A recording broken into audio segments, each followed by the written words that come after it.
Guys, really special podcast today, so let me do a nice little intro on how this came about. Rightio, so today's podcast is really special for me. So Lester was a business coach that reached out to me, I think just pre-COVID, and he was the one who helped me birth Rapid QS. So in the early days, he would jump on calls with me an hour a day, and he was really impressed with my skill set of pricing.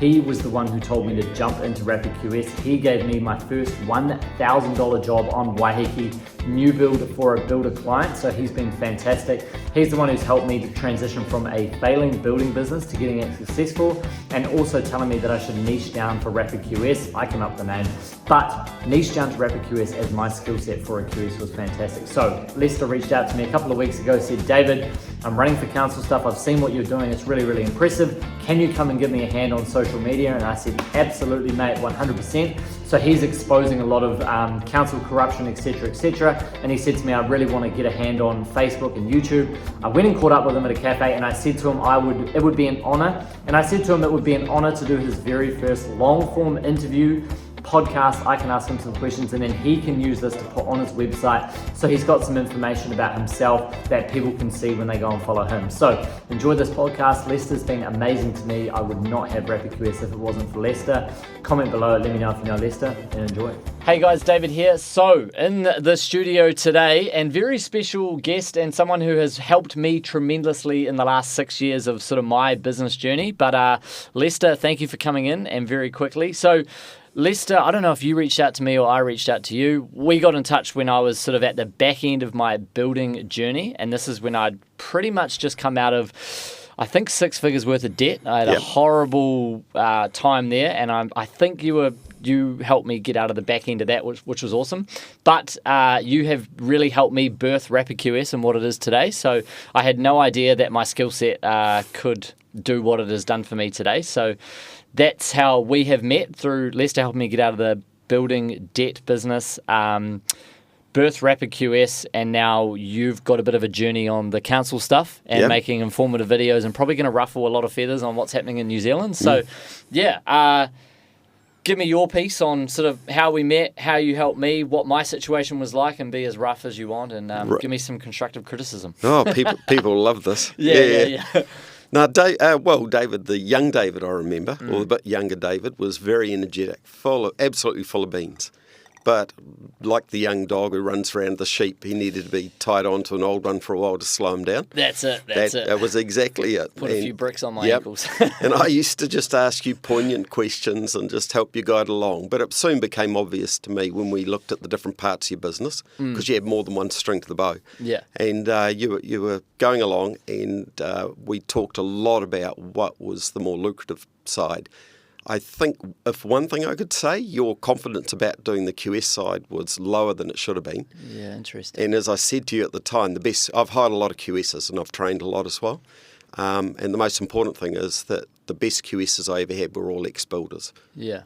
So I know what a good QS is. Yeah. I remember you saying that to me, but I just had no clue, because what I was doing, and I don't know if this was because I hadn't reached too many really high confidence parts of my career at that stage, so I felt like what I knew wasn't good enough for the industry. And because I'd come off a massive loss, I was like, well, fuck, I'm no good at this shit because I lost a ton of money. But then when I really got stuck into the maintenance field and pricing everything like really well, then I started to realize, okay, cool, well, I can make money in this business. But I didn't know that there was a niche skill within building, because in building there's so many careers: project management, sales, pricing, being a really good builder, being just a finishing builder, all of those items. So yeah, thanks for pointing me in the right direction. Well, even in each of those fields too, project management, quantity surveying. Yeah, there's probably 5 or 6 flavours to each of those. Yeah, so they're not stuck in one rut. Yeah, there's quite a variety. Yeah. So how did you have the knowledge to think, oh shit, he's a good QS? Like, what's been your background in the QSing game? I think it's more about recognising talent. Yeah, it is. Thanks. Well, going way back in the 90s, I had a business, and we coached a lot of businesses. Yeah. That was my business, and also professional sports people. Yeah. And I could see the drive in you. I've had professional sports people as my clients. Shane King, probably the most famous one. And just seeing the energy you had, and I knew you loved tennis. It was a case of just channeling that energy and those thoughts into a direction that was more profitable. Yeah. So the ability was there, David. It wasn't, all I did was help you channel it. That was it. Yeah, no, it's been a great help. So why do you think building, construction, residential building is hard to make money or easy to make money? Very hard right now. Why is it so hard? If you'd have to go back a wee bit and analyse it all, but what I would say, I still see jobs. I'm semi-retired, so and I see a number of residential jobs, and we've seen a big change in where the cost structure of every job is. It would be back to the 1980s when I was pricing mainly engineering jobs, and we would see a third. So basically a third of any job was gross profit to a builder. I would be lucky to see 10 to 15% gross profit for builders today, and sometimes virtually nothing. But what I do see in the overall cost structure is in residential renovation, and that's where the market really, I'm going to talk a bit more about that later. But what I do see is upwards of 65% of the cost of a job is the subcontractors. So you look at the proportion that's building. One I saw recently, there was 17% of it was the builder component, and 65% of it, even though it was a renovation, was a subcontractor. Now that's a complete distortion compared to what it used to be years ago. How's it changed? It was slow, very slow. I don't think people realised the change was occurring. So what I don't know, and I've been questioning, is with the subcontractor merchants, say electrician, your plumber, whatever merchants, what are they making? Because the subcontractor prices have gone up dramatically. And even the last 4 to 5 years, any of you builders that are listening, look at what it used to cost 3-4 years ago for your windows quote or your roofing quote or whatever. You'll see some big divergence, and you'll see your margin going down trying to get the job and compensate. Prior to that, it was principally the merchants doing it. But I've got to say, nowadays, I think the comparative to years ago, I think the merchants' prices within jobs are pretty reasonable. So I'm not worried about the merchants. I'm worried about the builders from a profitability point of view. But where the big distortion is, where the real heavy costs are coming in, is subcontractor supply. Yeah, what I used to do quite a few times is if I would use this as a bit of a negotiation and a bargaining chip when I was in the building game, was I would provide the client a fixed price contract except all the sub-trades. And I would just say, I'll hand you all the sub-trade costs. And my negotiation thing was, cool, I'll try and put 10% on the subbies, but if they still thought it was too high off an estimate, I'll say, cool, you can just pay the sub-trade costs directly, because at the end of the day, there's so much risk in that fixing price of sub-trades, and then you just get hammered with variations, and then that just comes out of your overall profit of the job. But then again, it's like, I would rather just pass that cost on because I wanted to have good books for like lending or whatever it was. And if 70% of a job is wrapped up in subbies and you're making no money on them, well, you do a 100K job, you've got minimal profit and you've got horrible books. So, I always knew could make money off labour. Materials wasn't too bad because it was kind of like, sweet, you might run over on like fixings or sundries or whatever. But, when I got a fixed price for, say, all of the cedar, I'd put my 15% on that, order that up front. Cool, I've just collected 15% profit. And especially in decking season, I would always go my 140 joist, my piles, my concrete and my decking all upfront cost. And if it was $10,000, I had my 20% margin and I'd get that all paid in advance. And then my business would just see straight away 20% profit. 12K in, 10K out straight away in the course of a day. But subbies is, I think, the riskiest bit of building. One of my mutual friends, Eddie, he made a lot of money out of just going, I'm not doing the whole job, but I'll do your concrete. Yeah. Very clever. He could see, well, there's way more margin in doing this than doing the whole job. So I think sometimes we should probably sit there and go, do I want the whole job, or should I make an offer that they can't refuse over here? Because the margin is much better. No, that's a good point about, and I think that is... and I believe I've done this through your help, but niching down within the area of the construction industry. And Ross Bannon the other week said that was his biggest thing about becoming the concretologist, was not just being a builder, but niching down to one part of building. Do you think, niching down is important for, trying to, because it's so competitive, any builder? Like, how do you have a point of difference in the market? What do you do? Well, for your builder audience, I'd like to expand the conversation. Where's the market headed? Right, so this is my read of it. New construction or new builds almost are going down, continuing to go down, will not come back. Principal reason, if you look at the amount of dwellings in New Zealand right now and you divide it by the population, we've got about 1.7, 1.8 million too many bedrooms. Sheesh. So there's not really a housing crisis. There is no housing crisis. There might be homeless people, but there is absolutely no crisis of dwellings. Yeah. Right, so we're not, unless we see a significant uptake in the New Zealand population, we're not going to fill that gap. So the speculators right now are building more and more properties. They're going into a lack of supply market, demand. Where do you? Okay, so we're saying that there's an oversupply of bedrooms. Yeah. So is the media lying? Where do those stats come from? How does that add up? I suspect the media bias, and partly because they get a lot of funding and advertising from real estate industry. They're trying to talk up the game. Yeah. But the reality is, you look at Central City, Auckland apartment, I've heard vacancy rates of 30%. It's wild. And nationally, people are dropping their rents now trying to get... the people aren't there. What we're seeing, 201 New Zealanders leaving a day on average, and 284 temporary visas coming in. Those people jam a number of people per room. Yeah. And they're not here for long. Yeah. Right, so we're displacing our natural population with a population that's very itinerant and just moves around. Yeah. And that means, I guess, in a property market, we have a gross oversupply. Yeah. So where our market is heading, you've got to think about all the buildings we've got in New Zealand. I think it's 600,000 approximately. Dwellings, yeah. Yeah. Those buildings need maintenance. In other words, you can't leave them forever. They need maintenance, like repair, paint, whatever. Yep. And of course, when people do that, they typically do renovation. So the vast majority of our market is heading towards renovation work, renovation restoration, new property market. I don't have any optimism for the group housing companies at all. No. I think they're whipping a dead horse. I think they need to be wiped clean. I don't like the group housing market. I just don't like the way that they treat builders. Like, I'm working with a few young guys at the moment, like you did with me, and just the contracts on them are so ruthless. Onerous. It is. I like your word better. It is. It's onerous. You just don't go there, guys. Yeah. It looks good, but it's not. Yeah. Okay. Sorry, keen to go back on, just talk more on the dwelling stuff, because I think that's really, really important. I push maintenance on guys all the time. Like, I reckon the ease of going in and charging $1,000 on a job and you can walk away after a day with $500 profit is so easy every single day. Yep. Would you push that on any builder sort of struggling to make money in any other market? I think the builders should be looking at it from what skill set do I need? And from a staff point of view, or if you've got collaborators, so sometimes builders collaborate with other builders, I'll be looking more towards the staff that can work underneath a house, see behind the wall. There's great value in guys who understand how houses are put together in the 30s, 40s, 50s. They've got X-ray eyes. They can tell what's in behind. Yeah. So those guys are really valuable.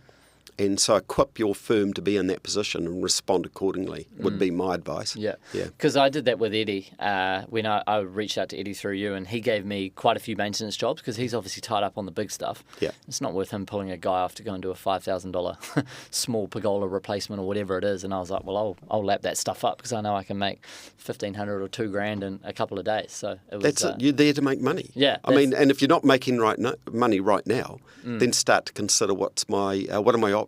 Do I pivot? Yeah. Pivoting to new, there's not a lot of it and there won't be much of it. Yeah. So do you reckon that that stuff's going to die? The new group home stuff is going to die off? I think it already has. Yeah. I strongly suspect if you see, there was a company, I don't want to get the wrong company, but I heard of one recently. They'd closed down or amalgamated 7 into 1. Oh, sheesh, yeah. And I think I've also heard of a few in the Hawke's Bay that are trying to expand into the renovation market now. They've shut down their new home divisions and they're just trying to go strictly... Well, they can't beat the builder on his own because they're splitting the margin all over the place. So they're margin on margin people. Yeah. And they just won't be able to do it. Yeah. So can you talk about your experience in the estimating game in your earlier career? Oh, earliest part of it, I'd been business coaching and I ended up coaching some big group housing companies in Auckland. Yeah. What year was this? Oh, I'm going to guess 96, 7. Just the other day. Yeah, just the other day. Yeah. Wee while ago, guys. No, I'm keen to talk on it though because it's interesting. Because my next question will be, what do you think has been the biggest differences between then and now? But start us off there. Yeah, well, that part of it, because I already had a understanding of how to price jobs, but more from an engineering side of it. Okay. It wasn't hard for me to see, the mistakes being made. there's a lot of rating of work where you just look at something historically and go, that wall was so many square metres, therefore this one must be, that times that. Yeah. And that was the common game, and it was bad. Builders were making money on 6 and losing money on 4 because too much work was being rated. Yeah. And I brought in a young guy, Stefan. I don't know if you never met Stefan. I think I remember you talking about him. But yeah. So Stefan had a very good understanding of Microsoft Excel. And I'm going to cut a long story short. He ended up consulting into the biggest signature homes franchise in New Zealand and turned it around. Yeah, nice. I had a contract in the UK, so I lived over there running that contract. Came back, had a pocket full of money, and we were talking. And we went down to Borders Bookshop, bought a pile of books about that high, and went home and wrote software. Yeah. So my first bit of software, knowing nothing about software, about writing it, was a very big piece of software called Q2. Yeah. And we sold that to builders in New Zealand. It was one of the best products out there at the time. So for people that don't understand any software-y type of stuff, because I'm not even a software guy, and as you know, I don't price off any plans. I don't use Qubit or anything. Sorry, I do price off plans. I don't price off Qubit. I just go straight from plans to Excel. So what was the software? What was it doing? How was it making guys' lives easier? It did a range of things. It was principally a better form of spreadsheets. Okay. Right, but you had a big selection. So everything was categorised like framing, timber, reinforcing, whatever. You could easily select all the items you want and then quantify it. Okay. Had the ability to build recipes, and had the ability to build negative recipes, and which was a first at the time. Yeah. So what's a negative recipe? Antithesis, we call it. So you have a recipe for you have a recipe for a car park area. It's all asphalt with the borders and all that. Yeah. As soon as you put in planter boxes, you're taking out asphalt. You get the idea. Adding in a new area because it'll be soil. So this software had the ability that I would put in a recipe for the car park, or I could put in a recipe for a brick wall. And as soon as I put the windows in, it took out the other bits. Yeah, I see. So that was that was unique at the time. Yeah. And it had a whole lot of other strength, and it was fast, and builders just loved it. It was easy to learn. We had a very good eye for just intuitive use of software, and we knew that builders struggled to use software, so we made that easy. I see. So you sold a software, a sheet, a learning, how people could adopt it, use it, learn it, see how it works? Our whole lives revolved around selling and training builders after that and showing them how to price jobs. Okay.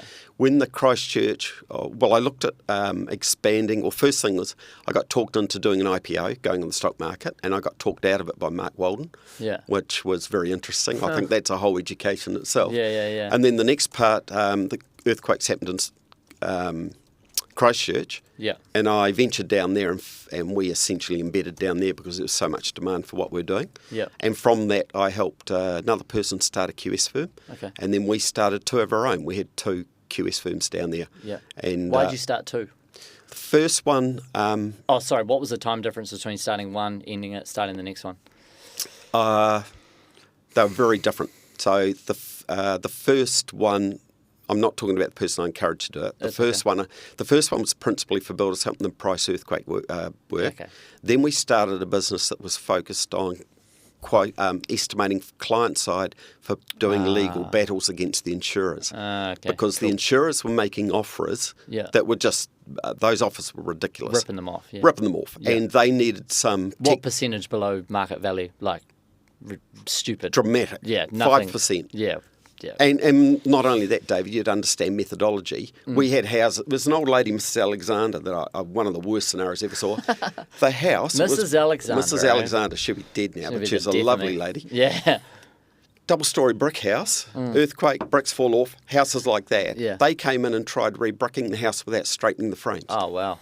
And she came to us when she could see that on one side of the house was an inch gap to the windows, and on the other side, the bricks were hitting the wall. Wow.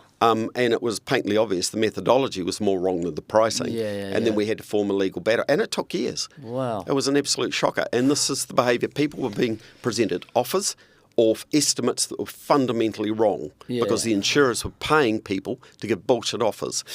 Jesus. Yeah. So we became the only firm. We were the only firm in Christchurch that could work client side. Yeah. So did you only start that up once the earthquake had happened, or was that prior to the earthquake, or you just saw an opportunity? That happened about 2 years into being there. Okay. because we saw the need, and we had people that liked us and were saying, hey, could you do this? I need it for legal purposes. So then we hired 2 PQSs, where that's like legal counsel level, and a whole bunch of other QSs, and we did the surveys and the work. And we did that for about 7 years. Yeah. So, that right there is, you're in a market, and then you've niched down to QSing, and then you've niched down again to just helping clients that were getting ripped off by insurers, which is the ultimate, that's just, I always find the more, I've done 4 or 5 business ventures now, and the more you can niche down, the more money you can make. That's always been my thing. When I tried that rubbish removal business, the barrier to entry is nil. So you're competing with anyone and everyone. Yep. But if you can go more and more down the niching rabbit hole, the less the barrier. So, kudos to you for doing that. And what was the exit out of that? How did that? I had a business failure in that. Yeah. No, it went well for probably 5 of the years. What happened after that? I wrote a book about it, so if people just want to look me up and they can get the book. It was partly personal. Wife had a stroke, son had scoliosis, and the worst thing in that for me was I thought the son was going to die. And at the same time, we just had a constant outflow. We were battling the insurance companies, and they were winning by throwing dollars at us. And we weren't. Any of those insurance companies still running today? Oh, hell yeah. Yeah, okay. No, look, I've got a total dislike for insurance. The whole insurance industry, I know so much about it, even internationally now. They're the worst people in the world in my books. Yeah. Yeah. Sorry to cut you off. Carry on with that, because I'm interested in that. So I got to a point where I thought, and this did not happen quickly. This took nearly 2 years of burning cash to evolve. I got to a point where I went, I'm not going to be able to pay everybody out if I don't do something soon. So I chose to terminate the business rather than carrying on to battle. And that was, I closed that down. Everybody got paid. That was my primary objective. Nice. But in the process of coming out of that, I did a bit of a cathartic move, and I wrote this book. And I interviewed 6 other people that I'd seen go broke in Christchurch over the previous 4 years. What industries were they in? All construction. Builders. All, two painters, 1 accountant, and the rest were 4 builders. Cool. Yeah, it was actually 7. Yeah, think about it. Yeah. So, and I got their stories, and I wrote them into the book, and it was a very interesting mix of events. More than anything, I wrote the book because I wanted other people to understand. Well, when you're in the middle of that, what people don't realise, particularly for a businessman, is he's got a wife and he's got dependents and he's got all these staff, right? So you're going through this mix of, oh my God, I'm going broke, what do I do? You can't tell the wife because she then's worrying, what's she going to do about it? Yeah. Or she tells her friends. Yeah. If she tells her friends, then everybody in the business community thinks you're going down and they won't do business with you. If you go to your accountant, you'll find that they suddenly charge you $300 an hour because they're worried you're going to go broke, and they invoice you weekly. Yeah. And your bank manager's not your friend. Right, he's going, oh, that's really bad. Oh, look, we can let you have an overdraft a bit longer. Yeah, no, you don't have to pay your overdraft a bit longer and all this sort of thing. So there is no friends for a business person in that struggle. There is no one. There's no one to go to. And the mental pressure is beyond belief. Yeah. If anybody who's listening to this ever been through it, they'll know exactly what I'm talking about. When you lump into that 2 personal tragedies, wife has a stroke and I thought the son was going to die. I was totally wrong. You just lose it. Yeah. Yeah, that was, that was, I'm going to stop talking about it now. That's all right, it'll tear me up. Yep, cool. But I decided to come out of that with dignity, and the dignity for me was I wanted, a clear conscience makes for a soft pillow. Yeah. So I got to a point when I made the decisions, I went, okay, that's it. Yeah, fair enough. So when you left there, got out of that, and that's an awesome story because I feel like so many people are relatable to that, and I was fucking close to. My biggest thing was when I shut down Baker Trading Limited, it was I owed no one any money, and I actually got a refund of $2,700 from the IRD. So fucking shout out IRD, man. Well, IRD closes down more businesses than anyone. Yeah, I know. Because what happens is the business person keeps using tax money to keep the staff going. He's worried about them, so he's being a decent person, but it always hurts. Yeah, it's painful. Yeah, so I know where you're coming from. The dignity thing with me is I didn't want to have a black mark on my name, so I just did everything I could do possible to pay off every single bill, every single debt. And the day that I got frickin', IRD, the last bill that I owed them was the invoice was $2,800, and I went straight to Little Jimmy's and I got $100 steak. Took Nick out, who I was working with, and we spent $100 and I got a steak, got a Diet Coke, and it was awesome. It was the best feeling. Yeah. It is so nice to get when you close that door. Yeah. Even though you know you've lost a lot. Yeah. It's such a relief. Yeah, you just got no one after you. It's such a nice feeling. It was so good. So what did you do after Christchurch? So this was obviously your second QS business, the first one. How different was that to the insurance side? What was was that the peak QS, or was that pre-construction estimating? What QS business was that? Oh, prior to that, we were helping young builders like you price jobs. I had a workshop. We had about 9 computers. We used to train builders. Nice. So we'd sell our software, we'd train them how to use it, and then when they had an overflow, like, I'm too busy to do it, we had QSs that would do, using our software, would do it in their software for them. Once again, awesome upsell. Selling the software, but then guys get too busy. It's like my parents said to me, they're like, why are you making all these videos, when I was in Croatia 3 years ago, why are you making all these videos teaching builders how to price their own jobs? I was like, Mum and Dad, they're going to try and price their own job 1 or 2 times, but then they're too busy running the business. I've already given them credibility and proof that I know what I'm doing because I've showed them via videos. Then they're just going to hire us again anyway. So it's quite funny. It is, eh? Yeah, I think it's awesome. Yeah. So what did you do after Christchurch? What was the time span, say a decade? What did you do after that? Oh, I had. So in the first instance, I went back to my hometown and got supported and wrote the book. My wife had had a stroke. She hadn't left me at that stage, so I don't think she'll mind me mentioning it. We're still very good friends. Yeah, it's good. You're probably going to have to cut this bit out, but for your own context. The stroke affected her brain, and she started treating me and my son like we were just, flatties. Yeah. The deep love, she's a wonderful woman, but the deep love she had.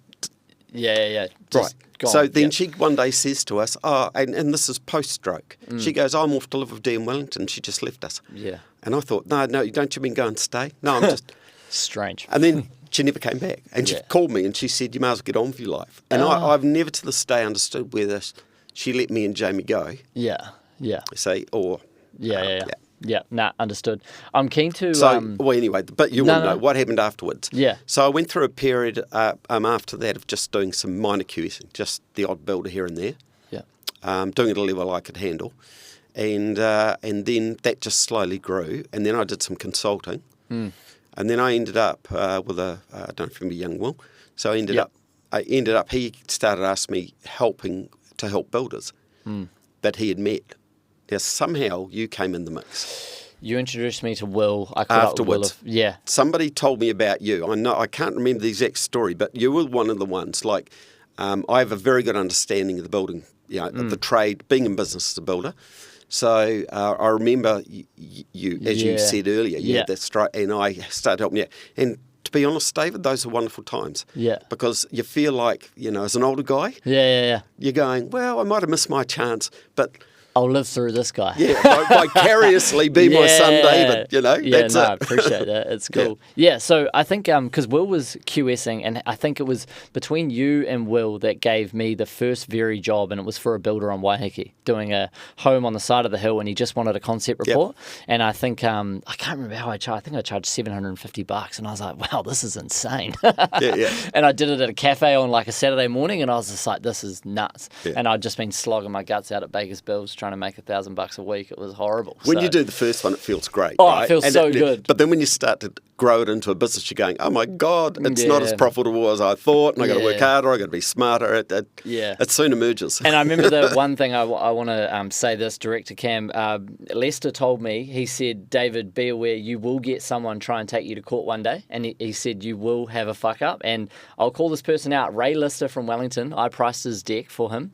Deck pergola, quite a big job, and I priced it at $110,000. He came back 4 months later and said, hey Dave, you've really fucked me on this. I've lost 18 grand. It came in at 132 grand or something like that. And he's like, this is bullshit. I want a refund. I was like, listen, man, I don't know if you read the terms and conditions, but it was an estimate only. I just tried to get you within 70 to 80% of what the cost would be. As we can see, the difference is well inside that. Really, I was less than 10% out, whatever it is. And he said, oh, well, I'm going to take this further. I said, sweet, mate, let me know when you want to go to court. I've got a suit I haven't worn in a while, and I've never heard back from him. you were right, but I still haven't been to court. For your benefit, cut that story out. Yeah, well, yeah, did I just incriminate myself? No, it's not that. It's Yeah. just other builders who come to you for business might see that as a blemish. So just cut that one out. No, I absolutely will. But I know that we're not perfect. No, we're not. But the thing is, we don't, like, with what we're offering, because I know if I'm still running my building business, I have to be perfect. On a fixed price contract, I have to be absolutely perfect. And if I lose money on a light item, I've got to pick it up somewhere else.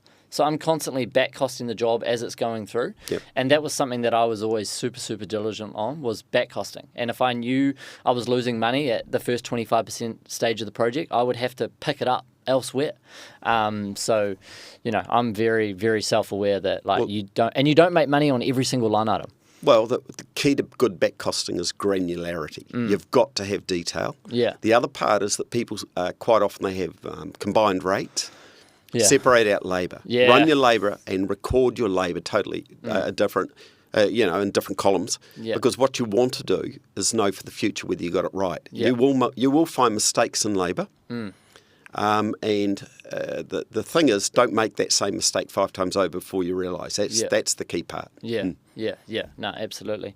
I want to go back. I think this will be an interesting point to talk about if you want. I just made a note about the Mark Walden, the business journey.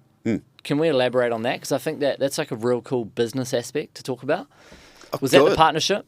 Well, this for me would be probably one of my council conversations. Okay. We can get into that. And No. Let's capture it now. Yeah, I want to do and that. I'll tell you what happens. Yeah. So if you look at businesses in general, all right, as you grow a business, you get to a point where you start going, gee, I've got more opportunities. So you decide as a small businessman to go out and buy another ute or a truck or hire some staff, get an office space. Okay? Now, those are costs.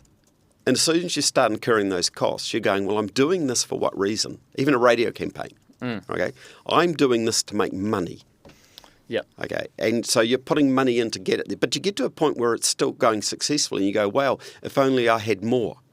So you've got 2 options as a businessman. You go raise debt or you go raise equity. Yeah. If you go to raise debt, you go to the bank and you go, against my house, I'll secure my house and I'll borrow some money. Yeah. And when you've paid all that back, all the profit's yours.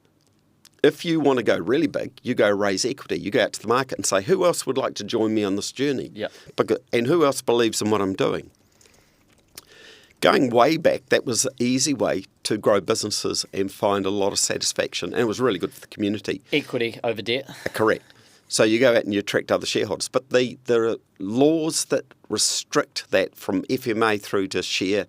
The share market, the whole works, are so onerous now that if you go to the stock market, to launch an IPO would cost $500,000 to $1 million. You were telling me that. On top of that, you're going to have auditing fees every year in excess of $300,000, probably close to $500,000. And is this just within New Zealand? Yeah. Is this why so much? And what would be the cost of doing it in New Zealand versus overseas? Bigger, smaller? Well, I'll give you an option. In America, they still have what they call penny markets. So you would have seen a bit of that in the Wall Street type thing. So, hey, Bob's got a garage and you can open up a second one and he starts phoning everybody else in town, right? Yeah. That works. And that's what the stock market, that's initially how it worked. Now it's become such a legislated, onerous beast that it's only the biggest of the big that can go do something. And it's such hard work. So what happens next? Is that going to... That's all right. We can start that bit again. It cuts out? Yeah, we can edit that out. Yeah. Do I keep talking? Or? Keep talking. All right. We'll get it edited. So what happens is people just get put off that and they try to raise it. They try to raise the money against their own security, their house. Yeah. And then when that doesn't work and it fails, they then end up bust and not being able to do something else. Whereas overseas, what happens? They go, God, I learned something there. I could do it again. Or I could do something different. You get the idea? Yeah. And from that becomes a springboard of industry. That's where all real businesses grow. But New Zealand has none of that. And every good idea in New Zealand now ends up being sold overseas because the owners of it get so exhausted. I know of one guy sold out for about $10 million, a piece of software. That's literally worth hundreds of millions of dollars. So we've lost that. We've lost all the employment, all the opportunity, everything that drives our industry. The money that would have been kept in our economy, that's all gone because they're exhausted.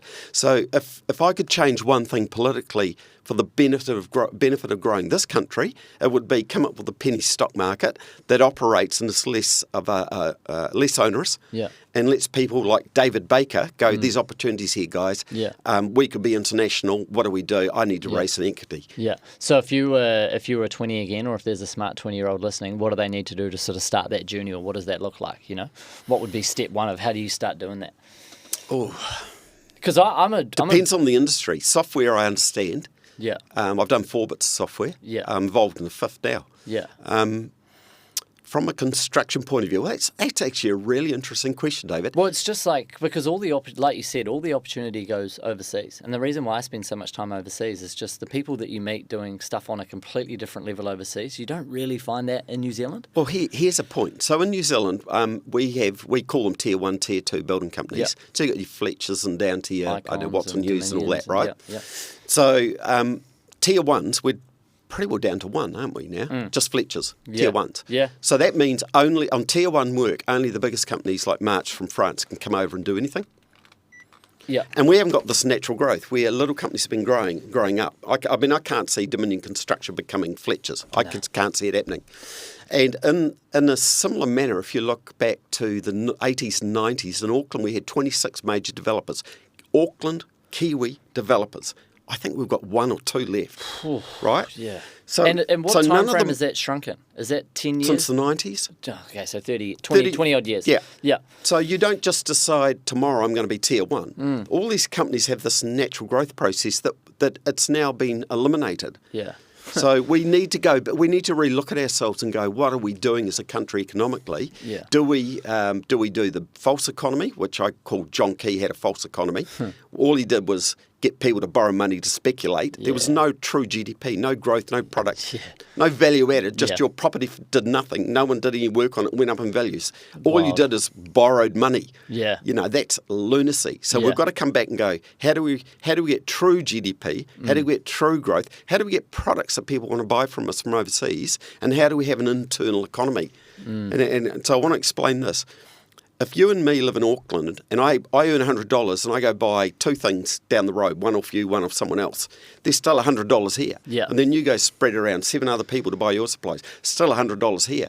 But as soon as I use an Uber Eats or a Trivago or Airbnb, 15% or plus goes off overseas. So now as a country, we have to earn that 15% extra from someone else. But we've got no one doing that.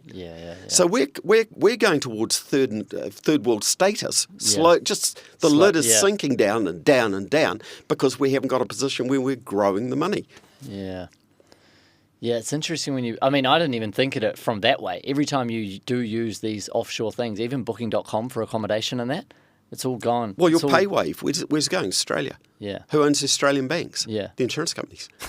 How do you have a sip of your coffee? Because that's interesting. The way that you've just explained that analogy is crazy when you think about it, and that's opened my mind. But what do you do to stop that? Because who's going to start the next Uber? And no one's going to pay exorbitant prices for taxis. Why would I pay $100 to get from the airport to the CBD when I can pay $55? There is no circuit breaker transition. You have to, I think, politically make some moves that set up a different environment, okay? And the environment has to encourage internal economies. So I'm going to pick Auckland. 40% of New Zealand's economy is driven out of Auckland. So what we're doing... Biggest population, as it would. Yep. It's also a pain in the ass, got the biggest council. But anyway, so 40% of that wealth is generated. How much of that's going overseas and what are we going to do about it? Or do we go, okay, if that's going overseas, what have we got here that displaces that and adds more to the economy? The evidence that we're not achieving that is that the wages aren't going up as fast as international costs. That's absolutely paramount. And the benchmark they use overseas for what I would call the beginning of the lower income is $10,000 to $12,000 as a country. Right, countries like Indonesia, Malaysia, they try to get 10 to 12. That makes them feel good. So we've been sitting up, I guess, an average of 20 to 30,000 US dollars.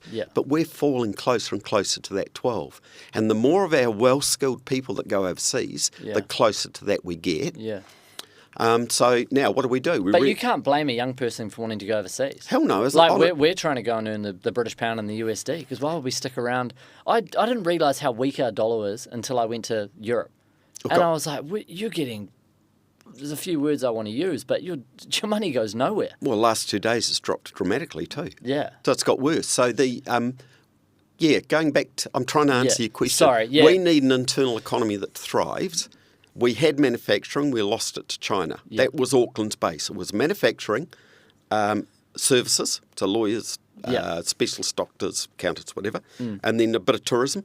We've lost manufacturing to China. So now we've only got 2 legs to that chair. Yeah, right. True. So now, if you want a stool that doesn't fall over, you get a 3rd arm. So we need a total new industry. So my best idea, I'll go back to it, is a penny stock market. Because what you do is you encourage the people that are here to invest in the people that are here to generate the economy that is here. And then you go, is this good enough to go overseas? Yeah. I can't see any operation, anything significant that New Zealand as a country could do outside of that. Yeah. So what do you do to entice more younger people to stay here and start building businesses and staying within New Zealand? First thing is loosen up the laws on them starting businesses. Yeah. Do you think it's too hard? Or do you think there's too many costs? Or starting a business is easy, $55 on. Yeah. And it's one of the easiest in the world. And thanks, Stephen Joyce, for some great ideas. So that's positive. That's positive then? Very, very positive. Yeah. But as they grow that business, they need to entice shareholders. The laws are too onerous. Yeah. We should just let it, if those people believe at that level to invest in you, they like you, not just family members, they like you, then why protect them? Why have laws that make them have to go through all sorts of lawyers and this, that and the other to encourage your development of that concept? Yeah. Don't do it. So if you have a son? 4. How old are they? 3 in their 40s, 1's 21. They live in New Zealand? Only one, and he's with me at the moment from Otago Uni. Are you going to be pushing him overseas? No, he's told me him and all his mates are going overseas. So that's the general consensus. I've got other young people that live around me.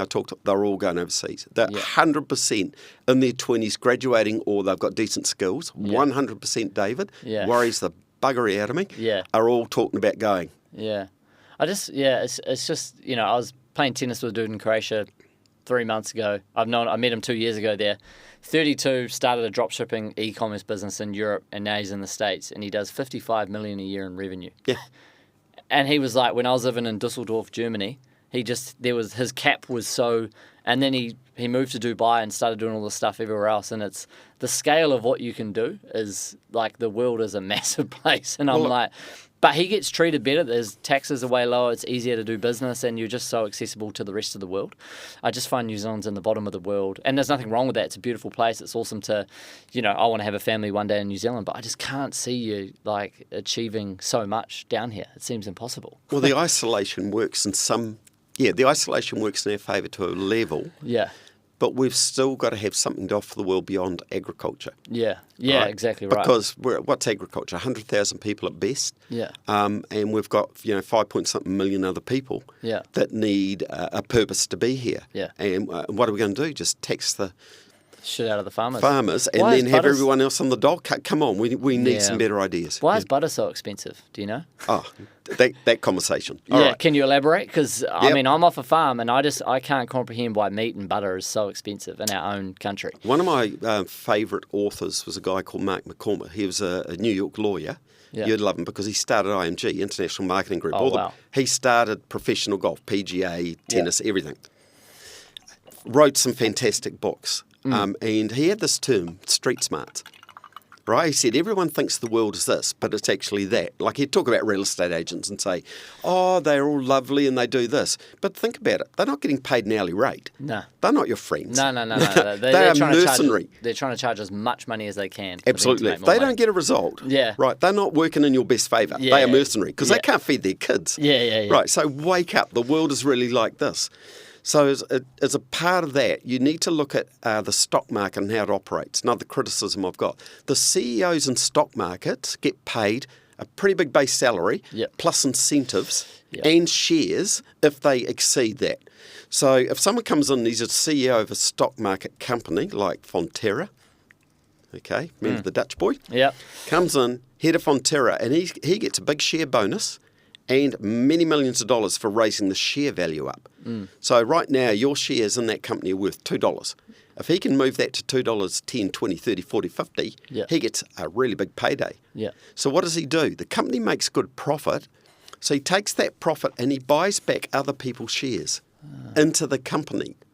You with me? Yeah. So let's say 3/4 of the shares are held by shareholders and 25% right now are held by Fonterra. He goes and says, hey, I'll give you $3 a share. And they go, shit, yeah, I'm into that. Yeah. In that process, everybody else's shares go up. Yeah. Because that's how the market works. Yeah. So his value of those shares goes up. So he's got his bonus already. Yeah. He's made a non-taxable position. Because you don't get tax on capital gains. No so you're all going, wow, we're cashing out.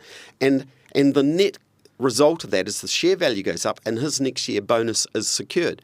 But in the process, he's just raised the cost of running the business. Yeah. So you want to know why butter and milk and everything went up? Because he went to the market. He tied us to a market when we have an internal supply and we no longer have an internal market. And at the same time, he boosted or falsified the value of those shares, not on an international basis, but on a share buyback. And that's a common thing that happens. Now, Le Pen in France right now, because they've got big problems with debt, that party's turned around and said, we're going to tax that to 33%. So if you want to do that, we're going to tax you 33% on that because they've woken up, hey, this is a way that the country is getting rorted by big industries in the stock market. It's wild. It's just butter's just, what is it, $12, $14 a block or something more? And cheese, it's insane. It is insane. Yeah. What's the short term, is there a short term solution to drop the cost of these items? I'm going to go back to let's earn our way out of it. Let's start the penny stock market. Yeah. Let's liberate our best entrepreneurial ideas. Yeah. Give them what they need to grow. Yeah. With the caveat that they have to stay here as far as a head office goes. Yeah. Right. That's it. They can go international, but they always have to retain a head office here for that advantage. Yeah. 2-part question coming up. This one will probably be juicy, and I'll probably let you on a rant. Are councils corrupt, and what's your 5-year play? Oh. Councils corrupt directly. That I think New Zealand ranks as the least corrupt country in the world at the moment. Yeah. Doesn't mean that people don't distort the game, you know. The distortion in the New Zealand with the New Zealand councils is principally... Actually, I'm just going to stop for a second. No, you're all right. Have a drink. Because your knowledge level of the councils and all the internal stuff is, 10, 20-fold of what I'm just looking at a very, very base level from a small construction perspective and being like, why would something cost this amount when I know in the private market it should only cost this? Yep. So right. I'm interested to know. Yeah, whenever you're ready, mate. Okay, let me start with the Auckland Council. Yeah, please do. So there was 8 councils joined up 2010-11 called the Super City Council. Liam Brown was the first mayor, if I remember correctly. When they were amalgamated, it was done principally because there was a lot of arguing, different laws in different locations, and extreme inefficiency. So the argument was that by combining the councils into one super city, we'd have a very efficient council.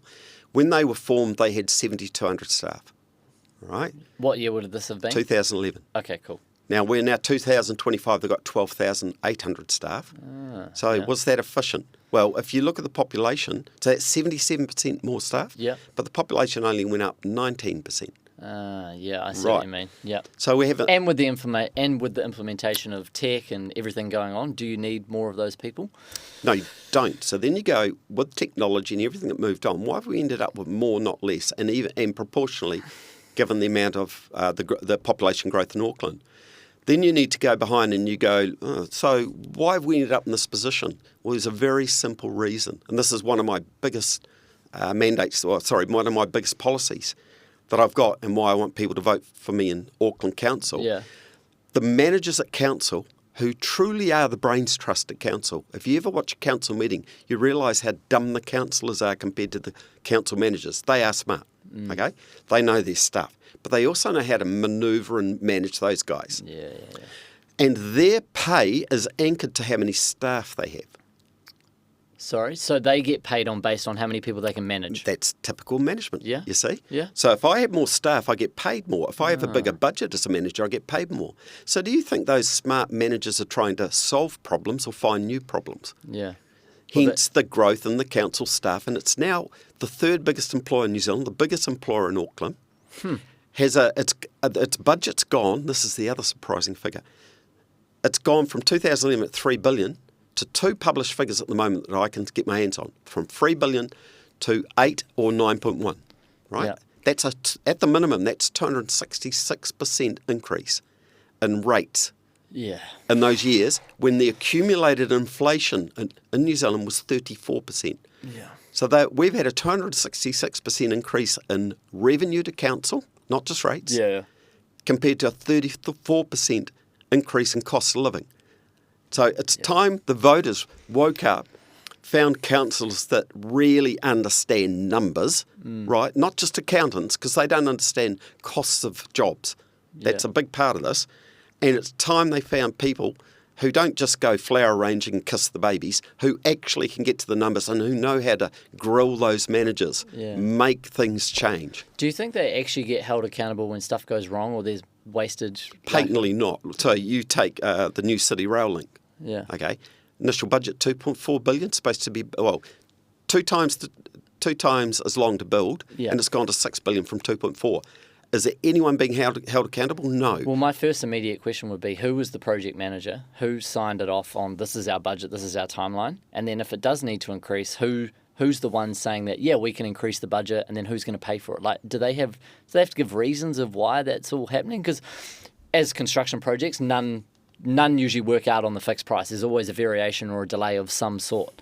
But someone's got to explain and upfront why it's more expensive, why there was a delay. Do you think they get held account to those, or how does it work? If you look at council and government projects, there's very few. I think Christchurch Stadium at the moment is the only one that's actually on budget and time. Budget, yeah. Majority of them go 2, 3, 4 times. Christchurch had a water reservoir. No, sorry, it was Wellington.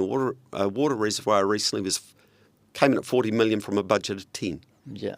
There's a very good example for you. Yeah. So is anyone held accountable? The councillors sit there and say, how come? Why? My constituents aren't happy. But they can't do anything. Yeah. When they ask for the figures, they don't know how to read them, David. Yeah. Seriously, you would be better than 90% of them. You would sit there, you would see the costing, and you'd go, the sniff test.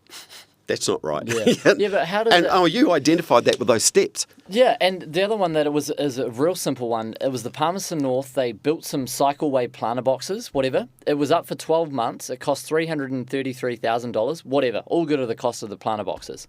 They found out that it was a complete failure, and then they had to pretty much take them all down. The taxpayer got charged 18 grand to get rid of them all and remove them all. And I looked up the project manager of the person who was doing it, and one of her costs, she had to get drone surveillance footage of where they were going to outline.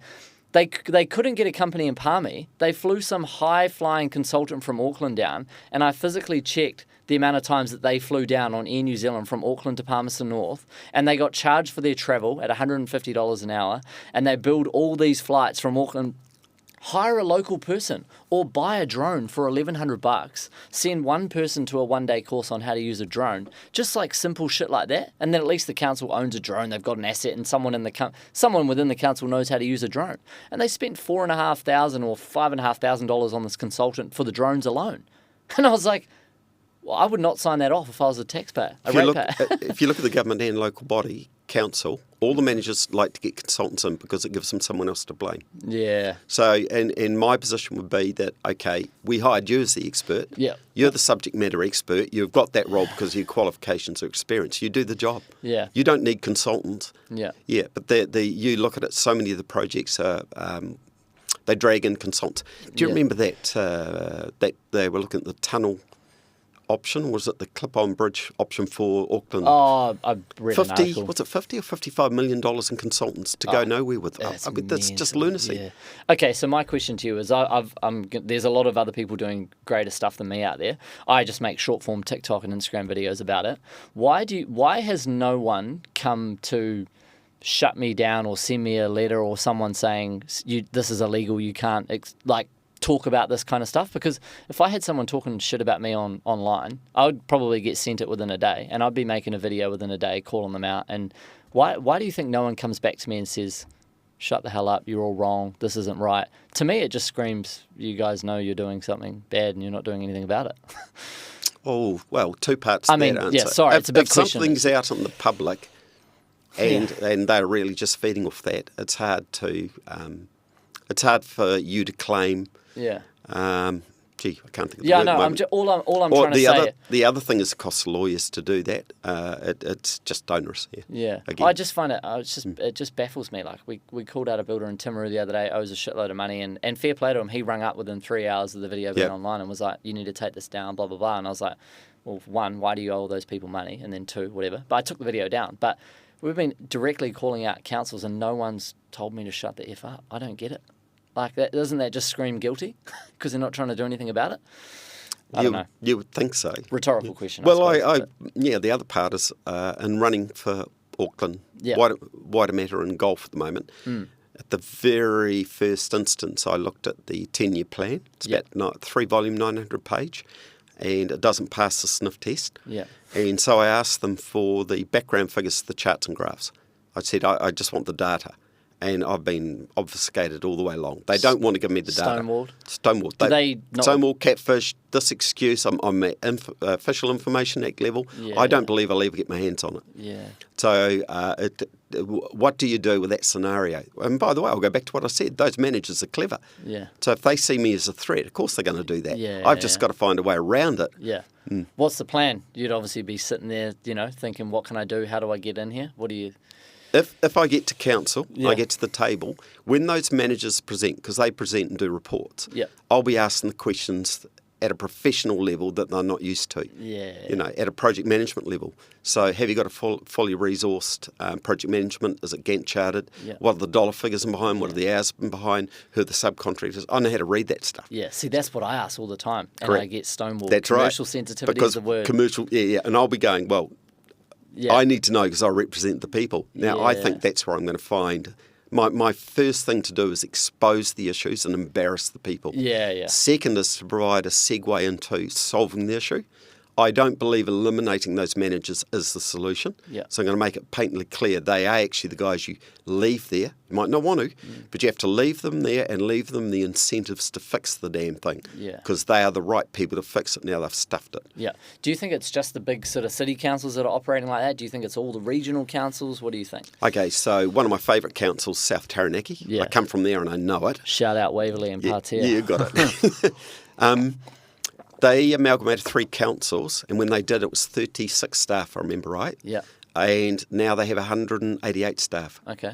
Right? And it was supposed to be more efficient, so they should have gone down to 20-something staff. Yeah.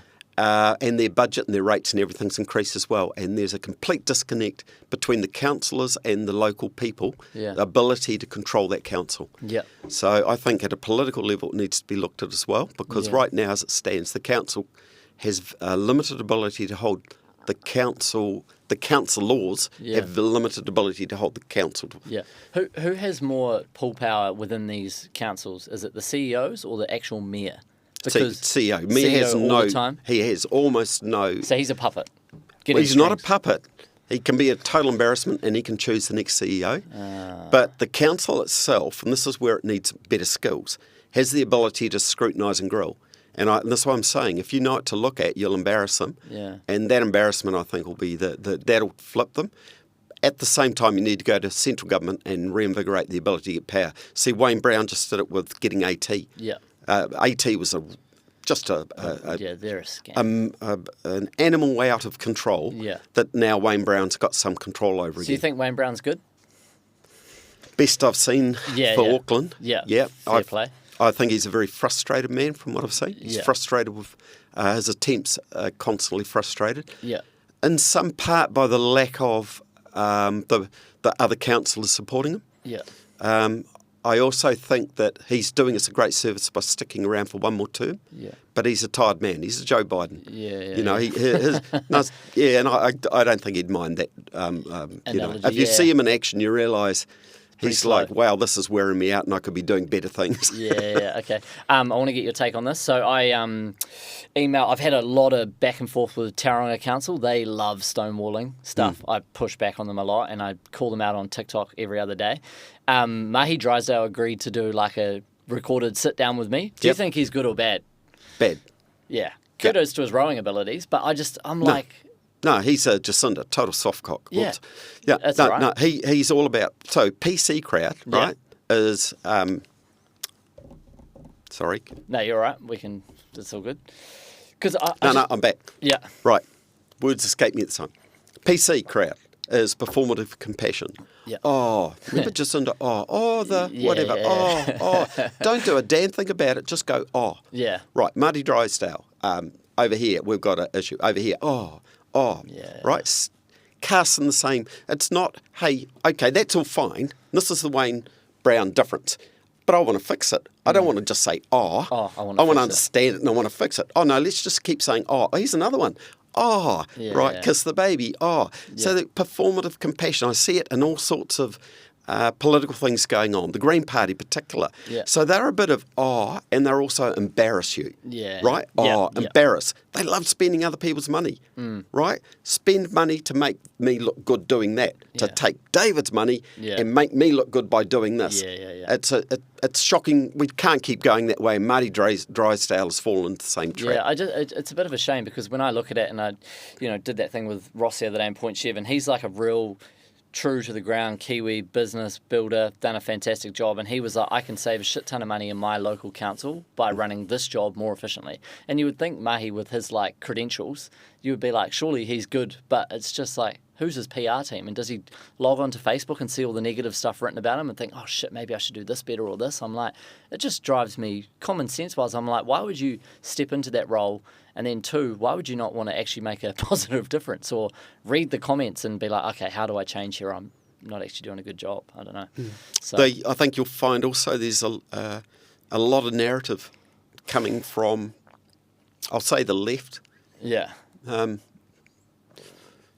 Yeah, without getting too political. Yeah. Yeah, no, I'm going to say, a lot of happening to the left.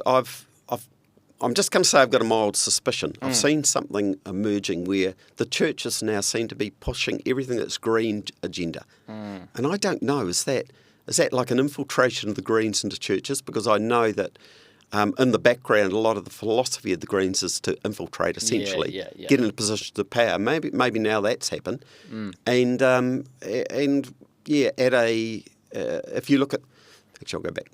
If you look at the council, particularly the Auckland City Council, you'll find there's a large proportion of it that's pushing for more cycleways and trees, even though the majority of people don't want it. Yeah. And they talk in terms of, the pollution, a third of the pollution in Auckland is motor vehicles.